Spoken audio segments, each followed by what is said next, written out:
Bienvenidos a todos los que se unen a esta transmisión del día de hoy, a todos los que nos siguen por las cuentas de J Psicosep y a todos los que nos siguen por Profesor Leonardo.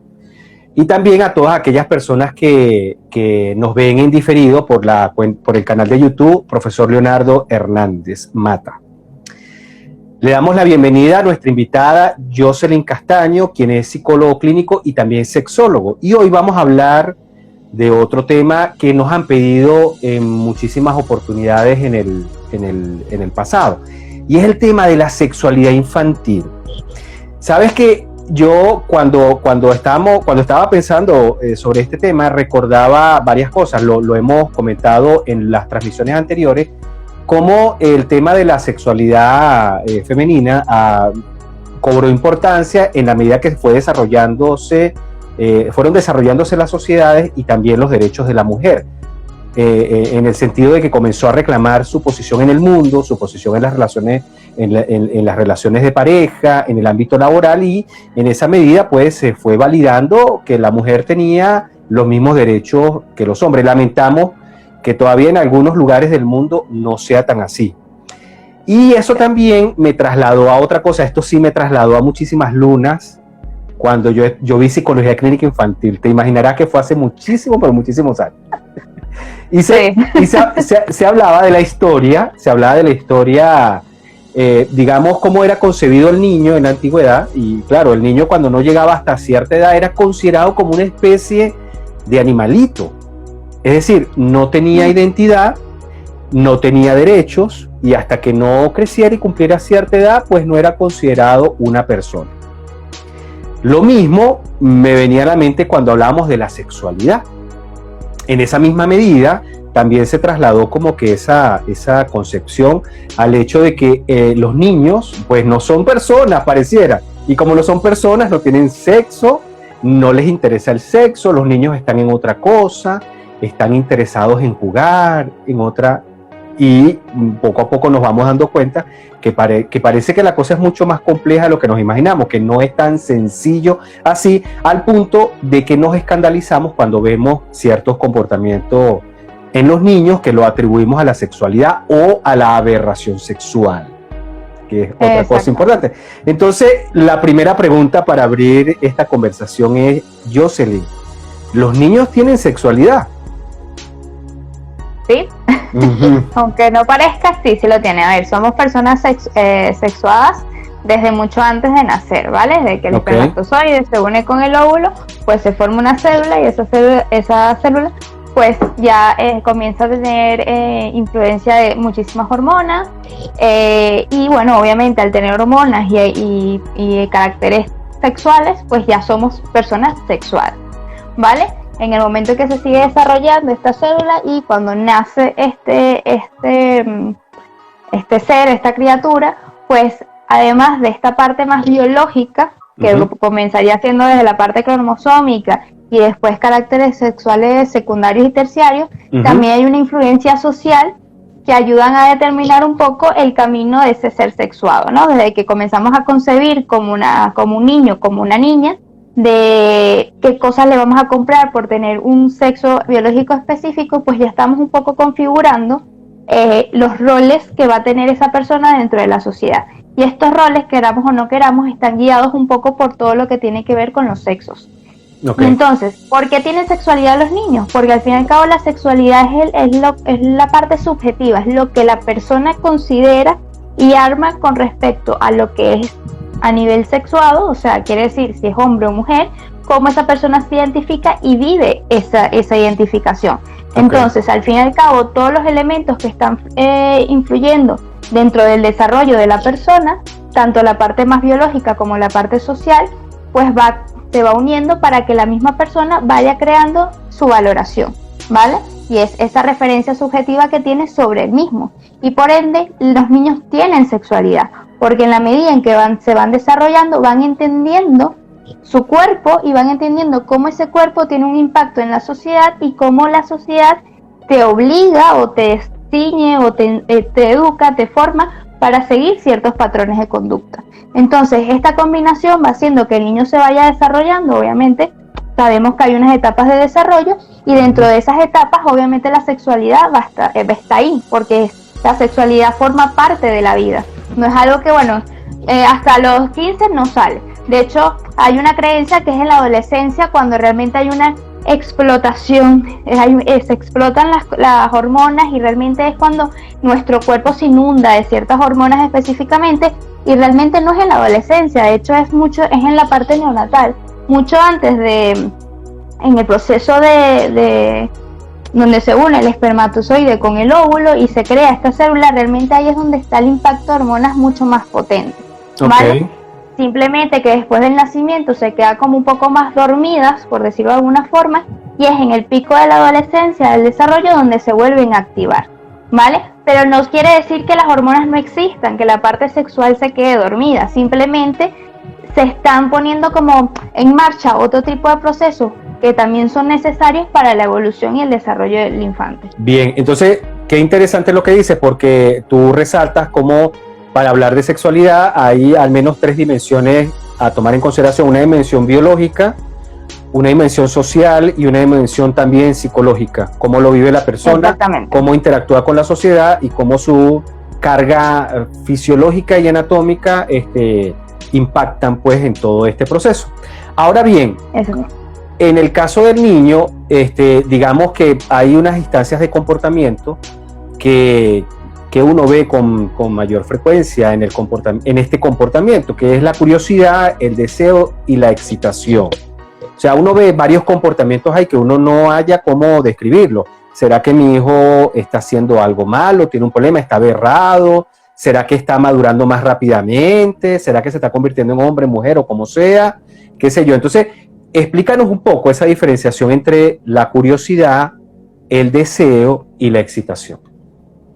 Claro, es que ahí hay que tomar en cuenta que son 3 aspectos que van a estar presentes, pero en el infante aproximadamente por lo menos a unos 6, 7 años, realmente todos sus comportamientos van a ser por curiosidad, por entender el mundo donde yo estoy y el mundo que me rodea. En los primeros años, 2 años, pues uno de los componentes o los medios para conocer este mundo es la boca. Entonces los niños por lo general lo que suelen es coger todo tipo de objetos, de lo que tengo a mi alrededor y ponérmelo, porque no solamente con el tacto, sino con la succión, identificar pues con diferentes estímulos este mundo que me rodea. Como hasta los 6, 7 años realmente están en ese proceso de descubrir. Realmente nosotros como seres humanos nunca dejamos de descubrir cosas. Simplemente que en la medida en que vamos desarrollándonos, pues comienzan a ingresar dentro de de esta curiosidad, pues un poco más el pensamiento, ¿no? La valoración subjetiva que yo hago de esto. El niño en principio aprende por asociación, ¿vale? O sea, si yo quiero comer y aprendo que llorando mi mamá me trae la comida, pues probablemente en la siguiente vez que tenga hambre, pues voy a llorar, porque he ido asociando que mi llanto trae alimento. Y básicamente este tipo de asociación es lo que va rigiendo un poco el comportamiento del niño en los primeros años. Ya con la edad, progresivamente, ya a partir de los 6, 7 años, que el pensamiento del niño se va elaborando mucho más, comienzas a entender, pero al fin y al cabo también es un entendimiento muy básico, un poco más sobre el mundo. ¿Qué pasa? O sea, consecuencias. Y entiendes las consecuencias quizás de una forma diferente, no por asociación, sino vas comenzando a discriminar por qué está pasando esa consecuencia, ¿vale? Y es ahí cuando realmente hay que tomar en cuenta el cambio de comportamiento sexual en el niño. No podemos equiparar o tomar como igual un comportamiento de un niño de 0 a 6 años a un niño que probablemente ya tenga 7, 8, 9 o ya comience la adolescencia, ¿vale? Son comportamientos que se rigen por elementos diferentes y hay que tomar en cuenta el por qué ese comportamiento. Entonces, de 0 a 6 años, el comportamiento, la necesidad de explorar el mundo es curiosidad, es meramente saber por qué pasa esto, por qué está pasando, por qué sucede esto, si yo hay una parte del niño también que es todo lo que llamamos egocentrismo, o sea, si se cae una persona a 3 metros de distancia, el niño va a asumir que es por algo que él hizo, ¿vale? O sea, todo lo que pasa a su alrededor es producto de una idea que se tiene de que es algo que yo estoy haciendo. Entonces, para yo identificar si eso es verdad o mentira, pues yo comienzo a tocar, comienzo a acercarme a objetos y un poco dependiendo del entorno que yo tenga a mi alrededor, como yo voy a comenzar a tener sensaciones, pues yo voy a comenzar no solamente a explorar el mundo externo, también voy a explorar mi mundo, la cosa que yo tengo más cercana a mí, que es mi cuerpo. Entonces es normal que en edades tempranas, pues los niños comiencen a tocarse, comiencen a masturbarse, comenzar a sentir su cuerpo. ¿La masturbación es algo negativo? No. ¿Por qué? Porque el niño no lo está haciendo con esa intención adulta, lo está haciendo como descubriendo su cuerpo. Entonces, si él al tocarse sus genitales siente alguna satisfacción, pues nosotros si tocamos un lugar y nos gusta cómo se siente, pues lo volvemos a tocar. O sea, es una respuesta natural. Y el niño va a hacer eso. Si el niño se toca o se roza por casualidad en sus genitales o le entra un airecito, o comienza a correr y siente bienestar porque viene un airecito por mis genitales y eso le agrada, pues obviamente va a comenzar a correr desnudo más frecuentemente, se va a comenzar a tocar, o sea, va a asociar elementos de gratificación con genitales o zonas de mi cuerpo que sean normalmente sensibles. ¿Qué pasa con el Pero eso relacionado con la parte más erótica o con la parte sexual o de los genitales, porque es que exactamente hace lo mismo con otras actividades, con la comida, con la chupeta. Exacto. Es exactamente lo mismo, solo que con otras partes de su cuerpo. Ajá. Exactamente, tal cual. Entonces hay ahora niños que les gusta más que le toquen el pelo, por ejemplo, y eso les genera mucha satisfacción, y niños que se duermen tocándole el pelo a la mamá, eso es una conducta bastante común en niños. O sea, ellos van a ir asociando gratificación con algún tipo de comportamiento específico que ellos hacen. Y a nivel más de su cuerpo y genitales, eso va a pasar. Y no hay que verlo con ojos de adulto, hay que verlos como la simple curiosidad de conocer lo que tengo a mi alrededor, ¿vale? ¿Qué pasa con el deseo? El deseo, y lo hemos venido hablando durante los últimos encuentros, el deseo ya no solamente es algo biológico que yo necesito, sino también es una configuración que yo hago, una valoración que yo hago de estímulos. ¿Qué estímulos son realmente significativos para mí? Sí, es verdad que el deseo en el niño es un deseo muy innato de gratificación, de conocer y de un poco de ilusión, ¿no? De ver qué puedo encontrar. Pero no es el mismo deseo que el adulto, porque el adulto ya le coloca y valoraciones, ya entiende más si yo hago hago un tipo de conducta, pues voy a tener una consecuencia. Esta consecuencia me agrada más que esta, entonces ya yo busco los elementos más precisos que me fomenten más mi deseo. Entonces por eso no es lo mismo ni la curiosidad de los niños que los adultos, pero tampoco el deseo.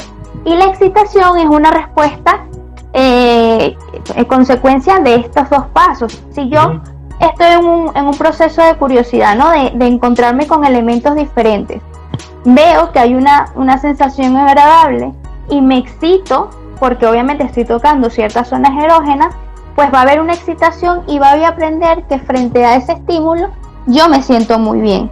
Y eso es lo que va a aprender el niño. El niño no está entendiendo que bueno, que se excita, que va a tener un orgasmo, que si tiene un pene, pues se va a erectar y va a tener una eyaculación. O sea, no pensemos más realmente de lo que los niños piensan. Recordemos que el pensamiento de los niños es muy concreto.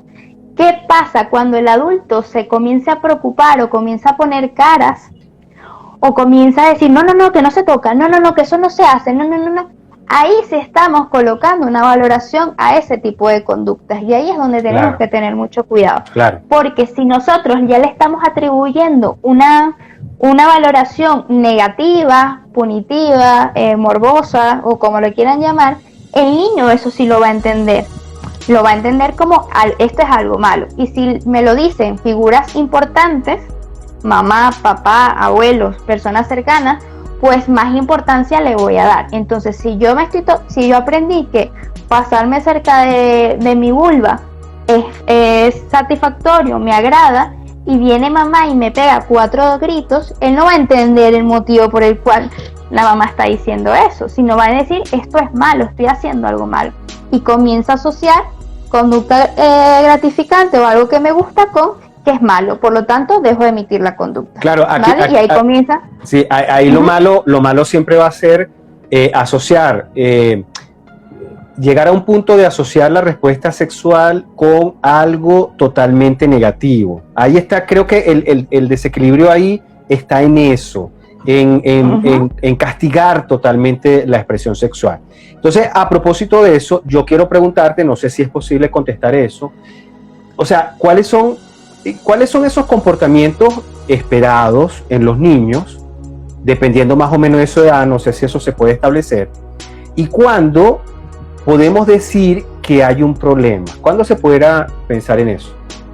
Vale, a ver, lo primero es comportamientos que estén asociados a la curiosidad, ¿no? El tocamiento, masturbarse en ciertas ocasiones, mirar, cuando los niños están creciendo, pues por lo general uno le cambia el pañal, después se bañan con los padres, entonces es muy normal que haya como un contacto bastante cercano con el cuerpo de otros, o sea, sobre todo de mis progenitores, ¿no? O sea, de mis padres.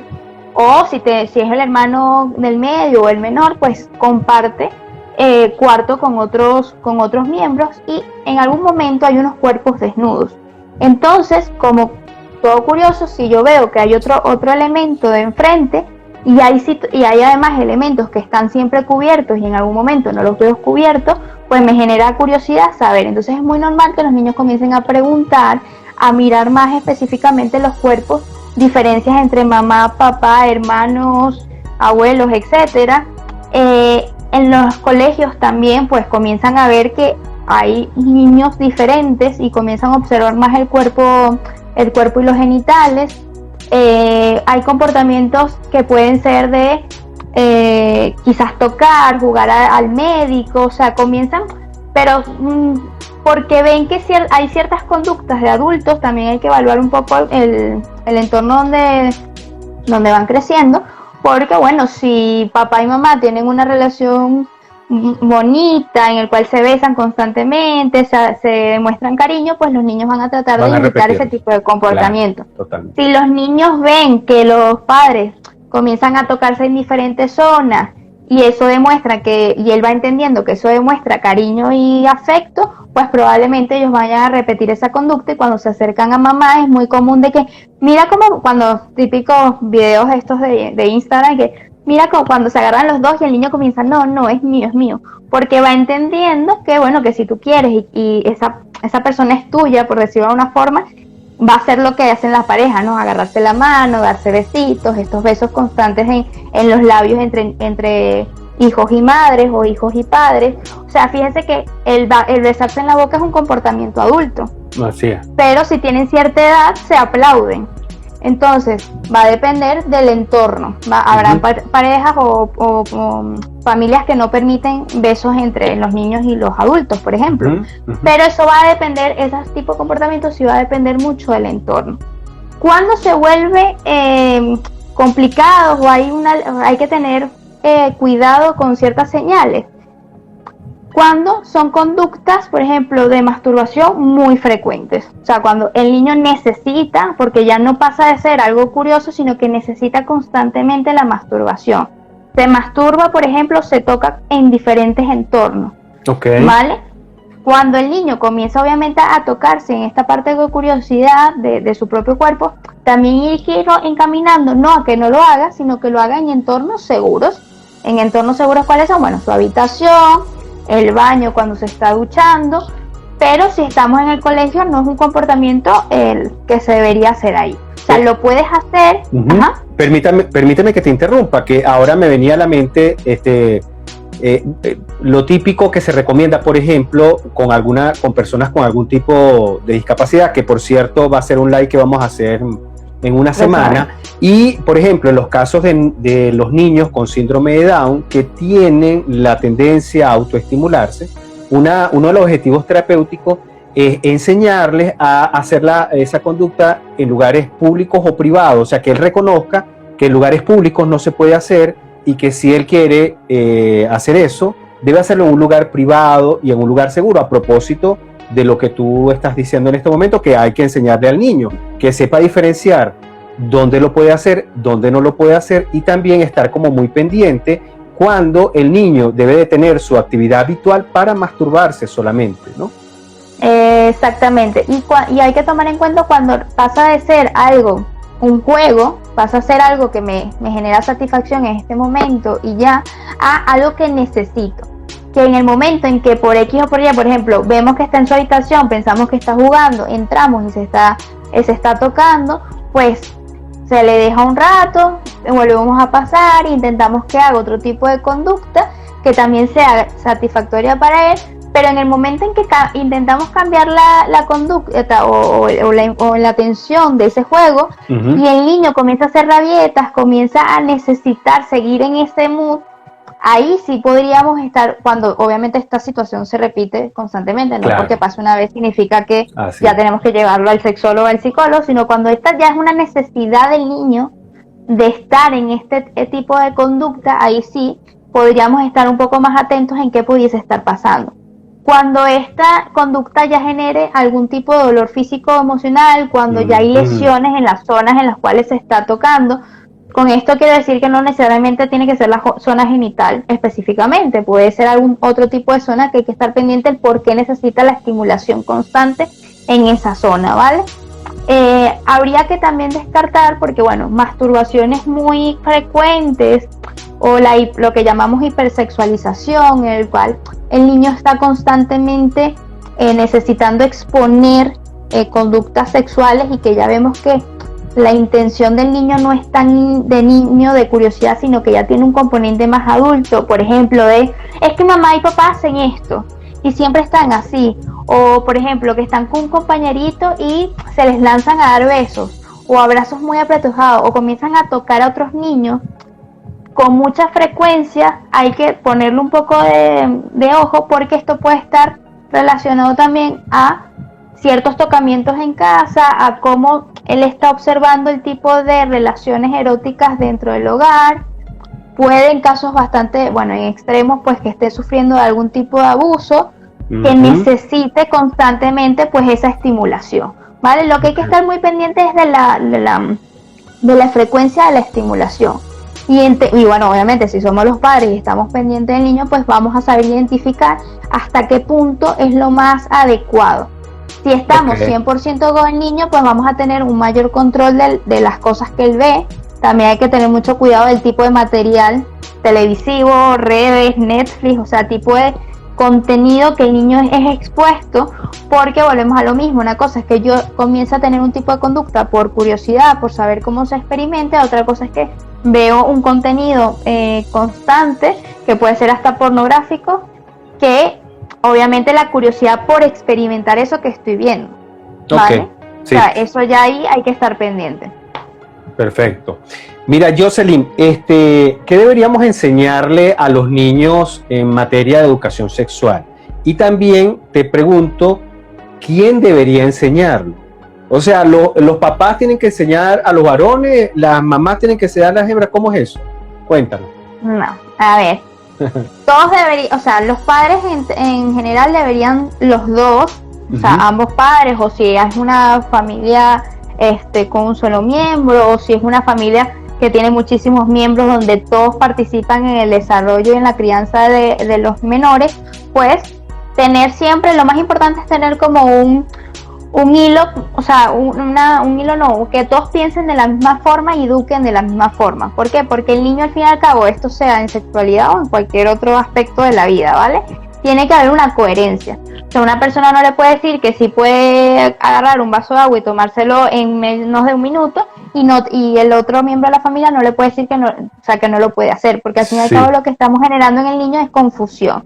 Y en estos temas, en todo el desarrollo, el niño lo que necesita, una de las cosas más importantes es la claridad. Y entender un patrón, claro, un patrón para saber por dónde andar, ¿vale? Y eso te va a generar tranquilidad, te va a generar equilibrio y te va al final también ser consciente y confiar también en lo que te están enseñando, ¿no? Porque ahí comienza todo lo que tiene que ver con el apego, etcétera. ¿Vale? Entonces, ¿quién tiene que hacerlo? Pues todos los miembros de la familia pueden dar una buena educación sexual, pero bueno, principalmente las personas que estén más cercanos al menor o a los menores. ¿Vale? No tiene que ser una educación sexual por sexos o por roles de género, ¿vale? O sea, no porque yo tengo vulva y la otra persona tiene vulva, entonces yo soy más apta para enseñar eso, no. O sea, y porque tú tienes pene, entonces tú te encargas de esa parte. Tampoco sectorizar los lugares donde tienen que hablar. Si es de genitales, pues se encarga papá. Si es de emociones, se encarga mamá. Porque al fin y al cabo lo que hacemos es sectorizar y seguir poniendo roles de género sobre ciertas conductas que tenemos que ir desarrollando en nuestra vida como personas y como adultos más adelante, ¿vale? ¿Qué hay que hacer en estos entornos? Pues tener todos un mismo nivel de coherencia. Y es algo muy importante desde que es muy pequeños, pues hablar con los nombres correctos, ¿vale? O sea, esto se llama pechos, esto se llama pene, esto se llama vulva, esto se llama vagina, esto se llama como se llama. ¿Qué pasa si le ponemos un sobrenombre? Depende de cómo juguemos con el sobrenombre, porque si son sobrenombres peyorativos, lo que estamos enseñándole al niño es que esas partes del cuerpo son un juego, es una burla, ¿vale? Y si ponemos contenido o sea, erótico o muy sucio, el niño va a aprender que eso es algo sucio, ¿vale? Y eso pasa sobre todo en mujeres con la vulva, ¿no? O sea, esto no se toca, eso está entre las dos piernas, todo el tema este de la virginidad, de nadie te tiene que tocar, nadie te tiene que ver, ponte siempre las braguitas, esa necesidad quizás que los niños puedan estar por la calle o por la playa sin ningún tipo de traje de baño, por ejemplo. Pero las niñas sí están más cuidaditas, o sea, sorprendentemente, aunque no parezca, los niños van entendiendo las diferencias de género, ¿vale? Y van identificando por qué mamá se ríe cuando hablamos del pajarito y por qué se pone más tensa cuando hablamos de la mariposita, ¿vale? Pero claro, cuando mis amiguitos me dicen, ay, pero es que tú estás haciendo mucho pipí por el pene, y de repente digo, pero ¿qué es el pene? El pajarito. Pero yo pensaba que se llamaba pajarito, pero ¿por qué no se llama pajarito? Mamá, ¿por qué se llama pajarito el pene? Y ahí, ¿cómo sabes que se llama pene? O sea, ya nuestra cara también va a demostrar que es algo que no está claro, ¿vale? Y si mamá no sabe cómo explicarme, pues yo tampoco lo voy a entender. Entonces, primer aspecto, pues ponerle los nombres que corresponden a las partes de nuestro cuerpo. Igual que decimos los ojitos, ¿dónde están los ojitos? ¿Dónde está la nariz? ¿Dónde está la boca? ¿Dónde están mis pechos? ¿Dónde están mis genitales? ¿Vale? Ok.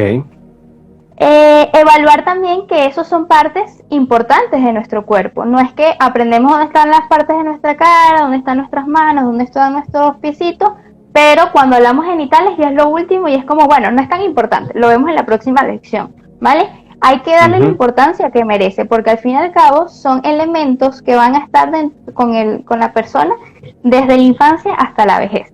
Entonces, lo que tenemos que fomentar como padres y representantes es que la persona se quiera y quiera su cuerpo tal y como es, ¿vale? Porque si desde pequeño los senos es algo que no existe, cuando llegue la chica a los 15, 16 años y tenga unos senos de una forma u otra, comienza a pensar y a cuestionarse el valor de sus senos, el tamaño de sus senos, comienza toda la parte de la imagen corporal. Entonces, si no tengo una buena evaluación de mi cuerpo y yo no he conocido a quererlo y a llamarlo como es y a verme en el espejo de una forma adecuada, pues probablemente ya con más edad pues comiencen a venir mucha gente a terapia porque no saben cómo tratarse con su cuerpo, ¿vale? Con mucho respeto, con mucho pudor, hay que enseñarle al niño, cuando comenzamos a enseñarle las partes del cuerpo, hay que enseñarle también quiénes pueden tocar y quiénes no pueden tocar las partes del cuerpo. Eso es algo sumamente importante.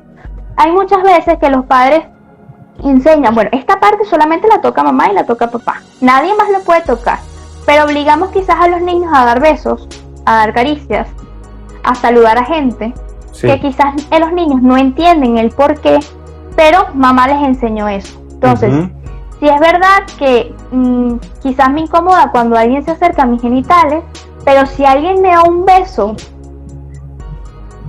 tengo que aceptarlo porque nunca me han enseñado que no. Y los abusos comienzan con caricias, besos, tocamientos, ¿vale? No tiene que haber una penetración, no tiene que haber un toque genitales para que ocurra un abuso, ¿vale? Enseñarle a los niños que ellos tienen la capacidad de decir que no, y que quienes los únicos que pueden tocar hasta cierta edad, de hecho, su cuerpo, son sus padres, también bajo ciertas condiciones, pero que ellos tienen, y bueno, que van a estar los abuelos, y que los abuelos van a querer darles besitos, abrazos, apapachos y demás, pero que en el momento en que ellos no se sientan cómodos, ellos pueden decir que no. Y eso no está mal, sino que la familia va a estar ahí para apoyarlo y entender el por qué en ese momento él se sintió mal. Por eso, a veces dicen, no, es que eres un mal educado y no saludas a la gente. Bueno, quizás no se siente cómodo. Y ahí habría que evaluar relación que tiene con su cuerpo, qué cosas ha aprendido con relación a su cuerpo y qué cosas puede dar y qué cosas puede recibir, y cómo se está sintiendo con ese tipo de vinculación. Porque capaz ha aprendido que para demostrar cariño no necesariamente tienes que dar besos y abrazos. Totalmente. Puedes demostrarlo de otra forma. Total. Entonces, si el niño ha aprendido a demostrar afecto de otra forma y lo obligas a hacer un comportamiento que socialmente está más avalado como demostración de afecto, pues ahí hay una confusión, no entendemos y el niño se va a sentir incómodo, ¿vale? Entonces eso es muy, muy importante. ¿Ibas a decir algo? Sí, no, que no hay que tenerle miedo a todas estas observaciones que tú has planteado, porque así como enseñamos a los niños cómo cuidarse esas partes del cuerpo en términos, bueno, cuando los enseñamos a ir al baño, en el caso de los varones, cómo mantener su higiene, y en el caso de la mujer, cómo mantener su higiene, que es un poco distinta a la de los hombres. Entonces, de esa misma manera tenemos que enseñarle este tipo de cosas. O sea, la gente no tiene que verlo como algo extraño o misterioso. Son también pautas, son instrucciones. Siempre es bueno explicarle por qué te estoy diciendo, por ejemplo, cuando vas al baño, límpiate de esta manera y no de esta. Son pautas exactamente, son pautas higiénicas, pero en este caso, higiénicas de la sexualidad, de la salud mental. Son esas mismas pautas. Totalmente. Es importante también saber qué tipo de información le estamos dando. Cuando queremos hablar del cuerpo, de nuestros genitales y de nuestra sexualidad, hay que intentar ser lo más sincero posible, porque al fin y al cabo, si no se enteran ahorita, se van a enterar más tarde. Entonces, más tarde, cuando el niño comienza a atar cabos, va a decir, mi papá me mintió, ¿vale? Y esto a veces yo lo digo como muy fuerte y es como muy directo, pero son cosas que pasan. Los niños... Sí. Tú lo decías al principio, ¿no? Los niños son inocentes, los niños no saben nada, y esto pasa mucho también con personas con discapacidad. No tenemos una idea de que los niños, no, ellos no se van a enterar hasta que crezcan. Claro, pero es que si le vamos diciendo mentiritas, porque decimos que ellos no entienden, cuando comiencen a entender qué tipo de emociones van a tener o qué tipo de confianza van a tener contigo si no fuiste sincero desde el principio. Lo importante es ser sincero y entender también la etapa del niño. No es lo mismo hablar con un niño claramente de 0 a 3 años, de 3 a 6 años o de 6 años en adelante. Son etapas diferentes y van a entender las cosas diferentes. Pero se puede seguir siendo muy sincero, hablar de cómo se crean los bebés sin necesidad de tener una imagen pornográfica de ellos. Total. Y no por eso el niño se va a hipersexualizar y va a decir, ahora yo quiero tener relaciones coitales y quiero penetrar a una mujer o quiero penetrar a un hombre. O sea, no. O sea, eso no va a pasar. Si eres sincero, cuentas, hay muchas herramientas, hay libros, hay vídeos, hay un montón de cosas que te pueden ayudar a enseñar. Por lo menos yo en este caso tengo este libro que es genial, que se los recomiendo. Este es un libro de un profesor muy querido, que se encuentra de forma digital, no le cuentes cuentos, es súper bonito, es un cuento dirigido para niños pequeñitos en el preescolar, y hay una imagen que siempre se lo intento mostrar porque me parece que si a mí me hubiese mostrado esta imagen cuando yo era pequeña, la vida hubiese sido diferente, ¿vale? La concepción que yo hubiese tenido de unas relaciones son diferentes. Para mí, a nivel personal, no me parece ningún tipo, o sea, habrá gente, bueno, que como todo tocará susceptibilidades, pero a mí me parece una imagen súper bonita. Sí. En el cual demuestras cómo se unen. Bueno, además es un cuento y te explica poco a poco cómo se crea la familia, qué elementos van funcionando, y entonces comienzan con que, bueno, se tienen que unir dos células, cómo se unen esas dos células, que las dos células no solamente se unen por la unión física, sino que tiene que haber amor, cariño, deseo, o sea, otro tipo de características, y son cuentos que ayudan un montón y que ayudan a hacer ese tipo de dar ese tipo de información de una forma más sencilla, más fácil y más digerible, dependiendo de la edad. Entonces siempre hay herramientas para hablar de sexualidad con los niños. Mira, Jocelyn, perdona, ahorita que estás hablando de eso, mi primo William Ziegler pregunta, ¿cuál sería la edad apropiada para comenzar a hablarle de sexualidad a los niños, más o menos? La educación sexual va presente desde que nace. Desde que nosotros comenzamos a concebir si es niño o niña, ya nosotros le estamos dando una carga sexual a su vida, básicamente, porque se tiene que comenzar a actuar como chico o como chica. Va a tener ciertos gustos, ya me lo imagino con el moño rosa o con la corbatita monísima, espectacular el día de su bautizo. O sea, ya nosotros le estamos agregando y le estamos educando en una forma de comportar. Entonces, ¿qué tenemos que hacer? Ser un poco más conscientes de que toda la información que nosotros emitamos y le enseñemos o el niño pueda observar de su entorno va a educarlo en una determinada dirección. Entonces, eso es algo fundamental. Con esto no quiero decir, bueno, que compren todo blanco, amarillo y colores neutros, no. O sea, usted va a vestir a su hijo o su hija como usted quiere vestirlo, ¿vale? Pero que al fin y al cabo tomar en cuenta que esa persona es una persona individual, es una persona única, es una persona que va a crecer bajo su propio temperamento, carácter y que básicamente va a seguir una línea que nosotros le vamos a ir guiando, ¿vale? ¿En qué momento le hablamos quizás ya de relaciones de afecto y demás? Pues cuando ya el niño tiene una capacidad de pensamiento un poco mayor. Claramente, los primeros 2 años de vida, vuelvo a decir, él va a aprender por asociación. Entonces, que él observe cosas lo más adecuadas posibles. Por ejemplo, tengo una relación, mi hijo sale de una relación en la cual nos hemos divorciado, no estamos juntos, su papá y su mamá no viven en el mismo lugar, ¿vale? O sus dos mamás no vivimos en el mismo lugar, o sus dos papás no viven en el mismo lugar. El niño, ¿qué va a aprender? Va a comenzar a vincularse, a cómo se relaciona con otras personas y cómo mamá o papá, que es su figura más importante, se va relacionando con otros. Entonces, ¿cómo podemos comenzar a educar de forma adecuada a nivel sexual? Con vinculación. ¿Qué le estamos enseñando a los niños? ¿Cómo nos vinculamos? ¿Qué es la forma más adecuada? ¿Qué se tiene que hacer cuando nos vemos? Si el niño de 2, 3, 4, 5, 6 años ve que cada vez que yo veo a su papá me peleo, él va a ir aprendiendo que la forma normal de vincularse es gritándose, peleando, discutiendo, etc. Si yo veo que mis papás no están juntos, pero aún así se tratan con respeto, con cariño, se dan abrazos, y existen otras formas de mostrar afecto, o sea, le estamos enseñando a los niños que se vinculan de una forma saludable, ¿vale? Entonces la educación sexual está desde lo más simple.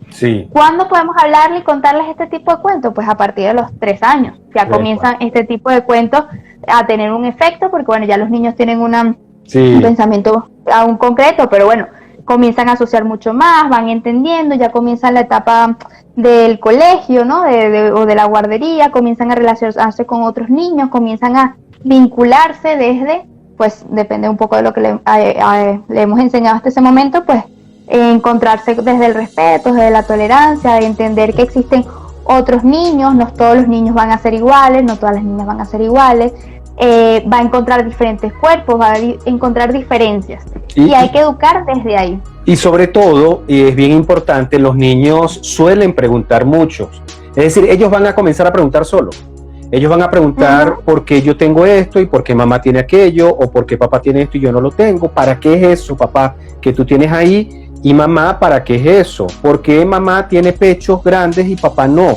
Y creo que en línea con lo que tú vienes diciendo, por ahí va la cosa. O sea, comenzar a dar respuestas lo más clara posible. No le vamos a dar una clase de anatomía a un niño, pero sí explicarle cuál es una función genérica y clara de eso, llamando a las cosas por su nombre. Total, y es importante que si el niño pregunta, porque además en la edad de los 3, 4 años suelen hacer preguntas para todo, ¿y por qué? ¿Y por qué? ¿Y por qué pasa esto? ¿Y por qué pasa? ¿Y por qué esto? Pero mamá, ¿pero por qué? ¿Por qué? Porque que a veces uno dice, yo basta, pues el por qué se va a quitar en la medida en que ellos queden satisfechos con la respuesta. Si ellos no hacen un por qué, pero bueno, estamos hablando por teléfono, pues nos están llamando a la oficina y tenemos que resolver este asunto, y le decimos, ya ahora te contesto, y respondo yo, y bueno, estoy estresada y tal, no sé qué, y de repente se me olvida responder eso, el niño va a volver a preguntar. Así es. Pero puede no volver a preguntar. Entonces se nos ha escapado una parte, un momento súper importante en aclararle una duda.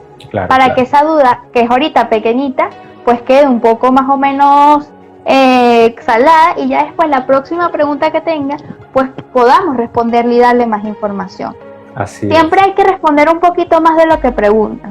Y también tratar pues bueno, ya a partir de unos 5 o 6 años, pues ya se pueden tener conversaciones con un poco más de información, ¿no? Oye, ¿por qué te llama la atención esto? ¿Viste algo en el colegio? Sí. ¿Te gusta este tipo de conducta? ¿Y qué? ¿Se lo viste a papá? ¿Se lo viste a mamá? O sea, se pueden hacer preguntas para indagar un poco y que la información quede como mucho más, o sea, que ellos queden como mucho más satisfechos con la respuesta que se les está dando. Y además, hay cosas importantes. Dime. Sí, y además que que finalmente respuesta que no quede o pregunta que no quede clara, seguramente la tratará de indagar por otras vías, siempre. ¿Me explico? Entonces, sí es bien importante eso. Importantísimo, es lo que tú dices, es fundamental. Si nosotros de pequeños, por X o por Y razón, bueno, estamos ocupados, si estamos ocupados, decirle, mira, ahorita de verdad no te puedo responder, pero va a ser un tema que vamos a conversar mañana. Porque al fin y al cabo es una demanda que le está pidiendo, sea sexual o sea de otro índole. O sea, les quiere hacer una pregunta y tiene que sentir que los padres están ahí para respondérsela, porque él no lo sabe todo, él está aprendiendo. Entonces él tiene que sentir confianza en que puede preguntar y que alguien le va a responder. Porque si no respondemos, nos hacemos los locos, nos vamos por otro camino, o cuando respondemos lo hacemos desde el chiste, de la incomodidad, porque además sí nos sentimos, hay muchas personas que se sienten incómodas con esto, es normal, pero es una cosa de trabajarlo nosotros para también darle un poco de confianza a ellos. Además, otra cosa importante, no siempre tenemos que saber la respuesta. Hay preguntas en que la respuesta puede ser, no sé, ¿te parece si yo lo investigo y mañana, pasado, el fin de semana, te respondo? Excelente. Con más base lo que tú me estás preguntando, porque realmente no lo sé. Excelente. ¿Vale? Entonces, eso también demuestra y le enseña al niño que no hay que saberlas todas. O sea, que las personas somos seres humanos, que sabemos muchas cosas, pero hay otras que no tenemos la información. Y eso también le va a enseñar al niño seguridad, transparencia y ser sincero con Así otras es. personas. Y valerse también de los recursos de los que contamos. Hoy en día contamos con mucha tecnología, ¿no? Yo siempre recuerdo cuando yo estudiaba neurofisiología, yo estudiaba con acetatos y el profesor dibujaba en láminas casi que con lápiz la cosa y uno se imaginaba aquello. Hoy en día hay representaciones en 3D de todo. Entonces, así como hay eso, hay muchísimo material educativo en Internet que puede apoyarnos en esta función de transmitirle a los niños esta información de manera asertiva, adecuada, sin ansiedades para el padre tampoco, o la madre, sino que sienta que está haciendo una actividad educativa, que está promoviendo la cohesión familiar, porque eso es importante. Estos temas tan particulares ayudan a promover la cohesión, ayudan a promover la confianza. O sea, el niño termina entendiendo que yo me puedo acercar a papá y a mamá para hablar temas que son medio complicados, pero que además eso sería todavía lo más agradable, que el niño se sienta en confianza de ir a donde los padres y no tener que ir a otras personas que probablemente no le van a dar la información adecuada o la van a utilizar para otro. Claro. Para y que de hecho, claro, y que de hecho los estudios que bueno, cada vez son más sorprendentes y son más alarmantes, porque realmente el consumo de pornografía cada año es un año menor. O sea, ya se comienza a partir, el promedio es a los 8 años en hombres. Wow. Y 10 en mujeres. O sea, es una edad que hace unos 5 años fácilmente puede llegar a 11, 12. O sea, ya estamos 3 años por debajo, y estos datos realmente los tengo desde hace 2 años. O sea, realmente no sé cómo estaba la evaluación. Sinceramente, bueno, también hay que tomar en cuenta que estos 2 últimos años la evaluación, o sea, la investigación ha estado más volcada obviamente a todo lo del COVID, pero nos habla de cifras muy, muy potentes.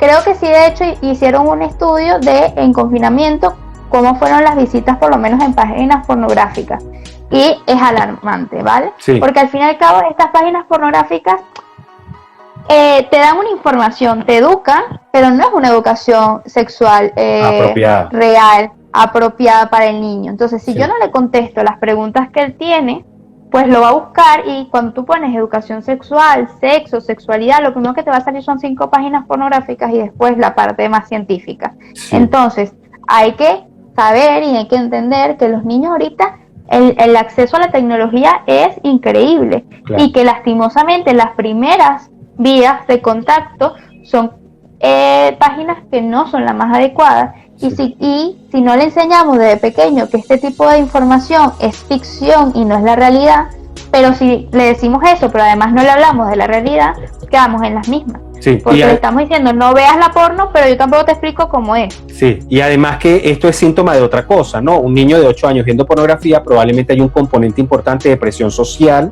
de su grupo de referencia, y uno debería preguntarse hasta qué punto eso es una expresión sana de la sexualidad y no otra cosa. Pero bueno. Totalmente. Mira, Jocelyn, ya para ir a la parte final vamos a responder rápidamente algunas preguntas que hizo el público, ¿no?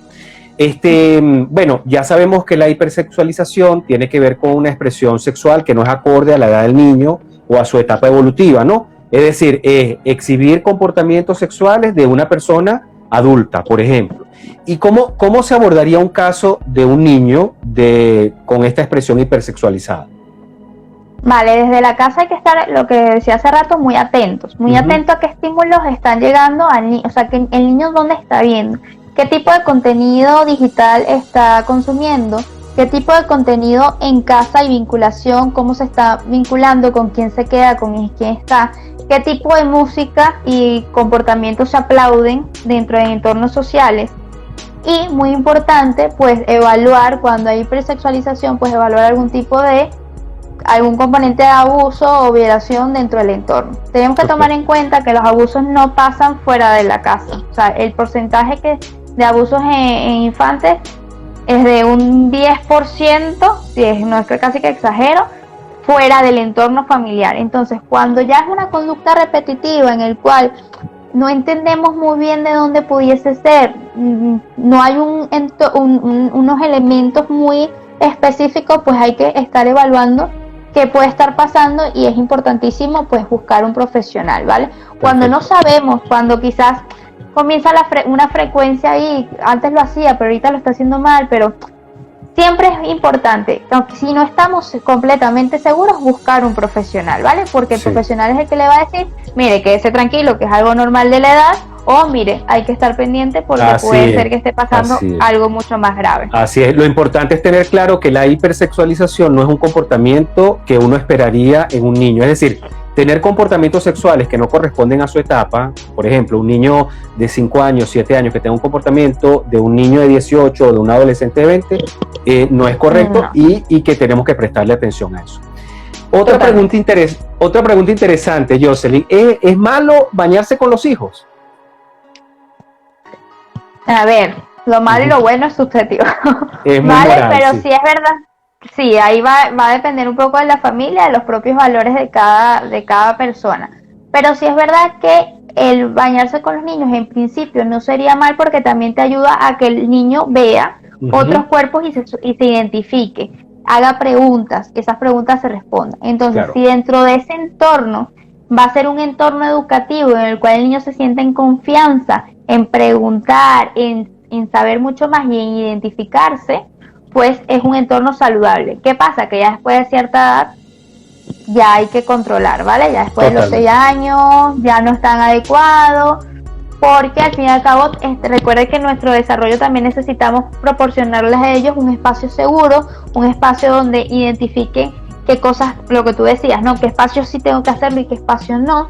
Entonces, si ya a partir de los 4 o 5 años un adulto se puede bañar conmigo, si yo estoy en el colegio y viene alguien y se baña conmigo, no lo voy a ver tan mal, ¿vale? Así es. Tomemos en cuenta que la referencia que nosotros le demos en casa, el niño la va a generalizar fuera, ¿vale? Así es. Porque si es verdad que con más edad entiendes quién es papá y quién es mamá, pero en principio son adultos, son todos adultos, que quiero más y que quiero menos. Entonces, si es mi tío que también quiero mucho, no pasa nada. Si es mi tía que adoro, tampoco pasa nada, porque la quiero tanto como quiero a mi mamá. Entonces, ahí es donde nosotros tenemos que tener cuidado. Excelente. Y que además, bueno, también en caso de que hayan padres que se bañen con sus hijos, entender que hay que promover la independencia y que ya ese límite entre 5 y 6 años, hay que hacerlo. O sea, no es que te guste o no guste, sino que hay que promover que el niño tenga independencia, porque en el colegio va a tener que tener independencia en todas las áreas de ciudad. Entonces ya ese límite, 5 o 6 años, es un momento apropiado para promover esa independencia y que él comience a hacer ese tipo de actividades solo. Otra cosita, por aquí preguntaba una persona, mi hijo quiere una cocinita, mi hijo varón, ¿afecta eso su desarrollo como varón? No, o sea, las conductas son conductas y los gustos son gustos. Nosotros como adultos es que realmente le estamos direccionando de que esto es de niña, esto es de niño, esto te hace más varonil o más femenino. Lo del varonil y femenino hay que tomar en cuenta que la importancia, ¿no? Lo fuerte, esto te hace más fuerte, esto te hace más débil, esto te hace más emocional, esto te hace... O sea, realmente es el contenido detrás de lo que cada persona piensa y analiza sobre ciertas situaciones. Si nosotros educamos en función a roles, lo que estamos haciendo es que el niño tenga que disminuir todas sus opciones y puede ser muy infeliz, porque quizás esas opciones que le estamos dando no son las que realmente le satisfagan ni hagan que se sienta agradado, feliz con lo que hace. Entonces, entre menos opciones la persona tenga, más difícil va a ser su conocimiento, más confusión va a estar dentro de su vida, porque no va a saber dónde va. Si nosotros dejamos una puerta abierta y enseñamos desde la diversidad, desde la diferencia, desde tú puedes ser lo que tú quieras ser, en función a tus gustos y tus necesidades, pues la persona se va a sentir mucho más a gusto con lo que es. Entonces vamos a tener probablemente un varón mucho más fuerte emocionalmente, un varón mucho más seguro de sí mismo, que quizás si le decimos que no lo puede hacer. Sí. Además, nos perderíamos probablemente de un gran chef en un futuro. Sí, es que yo creo que a los niños hay que ofrecerle la vida tal cual como ocurre. Es decir, yo recuerdo, fíjate, hace muchos años había una publicidad, hace muchos años en el metro, que decía, tanto que me dijeron que cuando era pequeño que los niños no jugaban con muñecas, y ahora me toca cuidar a mi propia muñeca. Y entonces aparecía un hombre con su muñeca, su niñita de unos meses. Entonces, claro, o sea, tanto que me dijeron que los varones no jugaban con muñecas y ahora me toca cuidar me toca cuidar a mi propia muñeca. Entonces, es eso, hay que mostrarle, o sea, en la modernidad ambos roles hacen todo. Entonces, ¿por qué si la niña quiere jugar con el carrito, no juega con el carrito y al revés el niño no puede jugar con la cocina? Eso no debe tener ninguna afectación. El mostrarle a los niños la vida tal cual como es y tal cual como la ve en los roles de sus cuidadores, no tiene por qué ser algo extraño para ellos. Entonces no debería afectar para nada su desarrollo sexual. Jocelyn, si alguien quisiera recibir algún tipo de asesoría contigo sobre estos temas en tu consulta clínica, ¿cómo te podría contactar? Vale, me podéis contactar por este Instagram, jpsicosex, o por el correo electrónico sexóloga.jcr@gmail.com. En el Instagram pueden encontrar mi número de teléfono, también por WhatsApp, y nada, estamos para ayudarlos, cualquier cosa. Perfecto. Jocelyn, bueno, nos prometiste otro tema para la semana que viene. Vamos a hablar de los de tercera edad y sexualidad.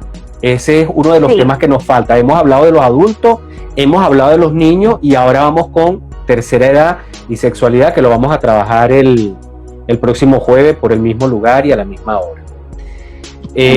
Jocelyn, bueno, quiero agradecer a todos los que estuvieron presentes, a los que nos están viendo en directo y a quienes nos van a ver de manera diferida por esta vía o por el canal de YouTube Profesor Leonardo Hernández, donde también lo van a poder apreciar en un formato para este tipo de red social.